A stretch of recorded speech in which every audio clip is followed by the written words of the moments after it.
What really happened to Norbert Mao? I really want to figure out what really happened to Norbert Mao. He has been in the news lately, and it is all because of IPOD. Yes, IPOD. For those of you who do not know IPOD, it is the Interparty Organization for Dialogue. IPOD Uganda is a legal entity incorporated in 2021 with an aim of pursuing and promoting inclusive democracy and the fundamental principles of democracy. Now, when you hear something like this, you're like quite intrigued. You're thinking, yeah, we need this because it has worked in Ghana. It has worked in Ghana, and the Dutch government that I think funds it entirely to help in achieving the overlying objectives, which obviously prioritizes dialogue for numerous parties. And for the case of Uganda, when it started out, of course, it increased in terms of the heat coming from the opposition, and lately the National Unity Platform, he has been the one now chairing it as the ruling party chairing this dialogue. Now, the parties that are involved, specifically the FDC and the National Unity Platform, they shunned it, despite the fact that the FDC always maybe sent representatives. I don't know if they sent representatives, but I guess I will look into it. They were like, oh yeah, we don't think it is necessary to dialogue with the president, because even if we bring our points to the table, they are always ignored. Even some of the legislations, for instance, when Amamba Mbabazi was still the prime minister, some of the legislations that were forwarded to the government as pertained in these dialogues that we have in this organization, none of those are ever considered within their rights. The president of the National Unity Platform said, we are staying away. We don't have time for dialogue. If in fact there hasn't been any credible results that are really making it a point that democracy in our country is of greater importance than we are made to believe. And of course, now we know Norbert Mao is a Minister of Justice, despite the fact that he's in the opposition, despite the fact that originally he was the one who was castigating opposition members for jumping ship and joining Museveni's cabinet. And of course, the double standard in his appeal for the National Unity Platform to join IPOD, it is so hilarious, because this is a man who dismisses the National Unity Platform as a serious party.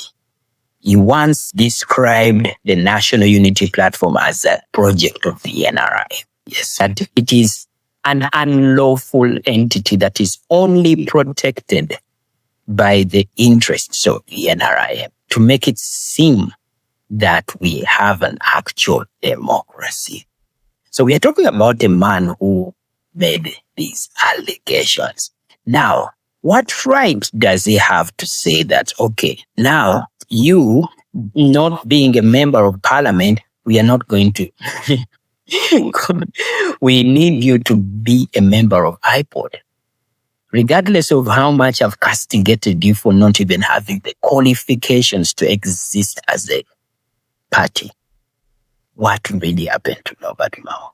So in this video, this is, by the way, the Uganda Awakening, and I would like to appreciate you for subscribing. For those of you who are watching, those of you who are commenting, those of you who are sharing my videos, yes, please remember, we have a target to become a lot bigger of a community, to the point that we have 1,000 subscribers. Let me know what you think about my content, and be honest. Yes, be honest, because we want to grow together. Yeah, let me get back to this video. I'm just going to share with you a video in which Miriam Matembe literally summarized everything that I was thinking about when Mao became the Minister of Justice. As long as the current NRM leadership is in power, with all the things we see is they are doing. By the way, I agree with Senyonyi.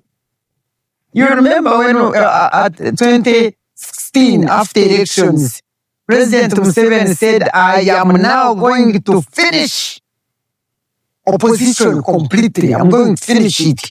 And I even went and said, let him tell us, is he going to kill people? What is he going to do? And then he started doing what Senyonyi was saying. Come, what do you want? Some of us have experienced that. Do you want a job? Is it money? What do you want? Capturing everybody so that they all belong to him, so that now there is no other view except one side of power, of lifetime leadership. And so as long as he's there, Mao is, I told you, Mao, that day they appointed you, we sat here and I told you, I said goodbye, my brother, my son, you are gone. And after that, I must bring this out. President Mao went to TV and told us how he's working on the review of the constitution, what he's planning to do. And after that, his boss went on TV and said, me, agreeing with Mao, agreeing to do what? I just captured him like, like I always take others. That's how I also got him to my side. Now, that is the very man now who is saying who is going to convince him to dialogue. She literally summarized it. One thing that you must know is that every political aspirant, for whatever position in Uganda, by either becoming a member of parliament, LC chairman, councillor, whatever the heck that you are contesting for to be chosen by the electorate, there is a trail of blood that you leave behind. These individuals have lost all their conscience. Yeah, they've lost all their conscience. There is a trail of blood that follows them, either through electoral violence, misappropriation of money to which many people indirectly die because they cannot receive urgent care. We're talking about women who are struggling to even find places to give birth. Basic necessities that are supposed to be budgeted for, only for these people to receive payouts, to sit in offices and pretend to dialogue with Museveni. And this is a problem with the overstaying in power, because I am very, very sure that Mr. Mao, in every step he took professionally as well as politically, he would have loved to become one day the president of Uganda. A very well-spoken man, a qualified lawyer, a person whose academic excellence, had him attend one of the most prestigious schools in Namilyango College, and obviously Makerere University, where he became the guild president. He did not stop there, of course. Attended the LDC, got himself into a law firm, and he served there, eventually becoming a member of parliament of Gulu. Once you look into this man's CV, you will quickly notice that there is not just one man Mao, but there's just so many resourceful people that have the qualifications of one day becoming the president of Uganda. But this man has not only stolen resources from Ugandans, but he has also made it impossible for the qualified to get the chance in serving their country as becoming the president of Uganda eventually. So this old adage of if you can't beat them, you join them. It is what Mao is doing. you have heard what Makembe has stated, that the strategy of Museveni inviting you and enticing you with either a job, a position, or money, so that you just align with him, and that there is no way Uganda should have an opposition, simply because his ambition is of more importance than the country's vision. A narcissist at heart, Museveni. Everything revolves around him. And he has helped in destroying the careers of this man, of the likes of Mao. Let's get into another video. I mean, when I asked the question, what really happened to Norbert Mao, this is what I mean. Because many people, including myself, I really admired Mao.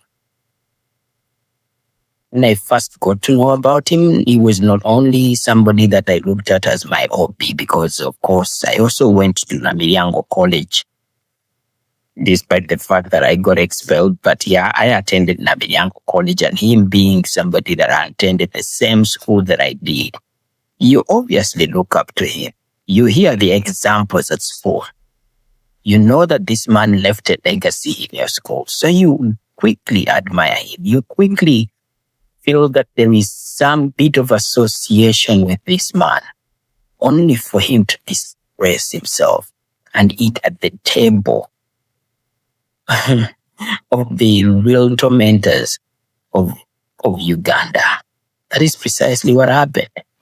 Our people are not asleep anymore. They cannot be fooled anymore. They know that it is upon them to take the charge themselves, not any politicians. You gave a good example of Norbert Mao. Norbert Mao used to be very inspirational to us when we were children, when he was guild president of Makerere, when he used to be such an inspiration. When we say sometimes you have to work with the government if you're to have your inspirations come to reality. That's him. But Norbert Mao keeps changing his words. It is the same person that said that when you are paid to be stupid, then your intelligence is smarter. It's the same Norbert Mao who said that General Museveni, he will only work with you if he can use you as a wheelbarrow. Where is the lie? Where is the lie?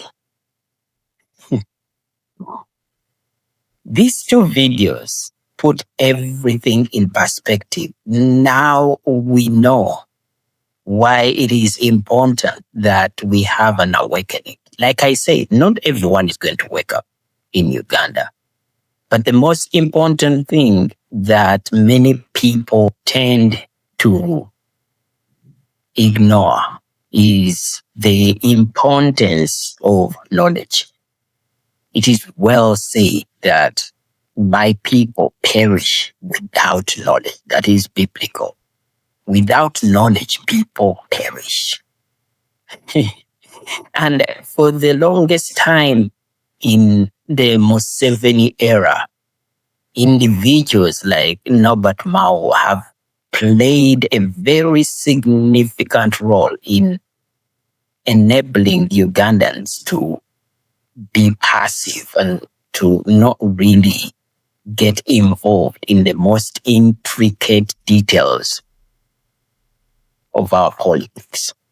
And by us remaining passive and thinking that there is just there's simply just an exclusive group of people that are supposed to care enough, and for as long as they play their role, we will just keep doing our business as usual. Not until these same policies and decisions, selfish decisions, start impacting on you negatively will you then realize how it is very, very important that you wake up and that you start demanding accountability and that you start sharing or amplifying the voice on behalf of those that are impacted with injustice. Or it could even just be you. So when you notice that these orators like Norbert Mao are out there speaking very good English, they are out there humoring us with tales of the lion and the hare and giving us all these analogies. And for you, you're sitting comfortably thinking that a land grabber is going to show up at your doorstep speaking good English as Norbert Mao with an understanding, and that in itself is going to save your land. You are wrong. You are wrong. We need to get to that reality and acknowledge that there is something so deeply rooted in our politics that needs to be uprooted. And that is the spirit of deception that has been wielded over us for so many years, to the point that we can't even recognize what is right and what is wrong. And for as long as somebody that has a reputation like Norbert Mao speaks on it, it must be right. And as a matter of principle, the NUP is within their right not to join IPOD. They have made certain demands, particular demands, that are fundamental for the progress of our democracy. And if that in itself is not respected, and you, a member of opposition, and has been a member of opposition for so many years, has the audacity to wield the power that has been given to you by your Museveni, a man that you're supposed to be opposing, to the point that you can also become the president of Uganda, just so you can bully a new party and undermine its stance, and fail even within the framework of the law as a lawyer to make the right decision on behalf of the people of Uganda, simply because you only answer the person that butters the right side of your bread. It is so depressing to watch Norbert Mao in this Twitter back and forth on X, back and forth with the supporters of the National Unity Platform, making jokes out of a very serious matter and exchanging insults. A lawyer, how the mighty have fallen. Thanks for watching, guys. Remember to like, share, and subscribe, and let me know what you think about this video. Yeah, I thought I should rant a bit about Norbert Mao.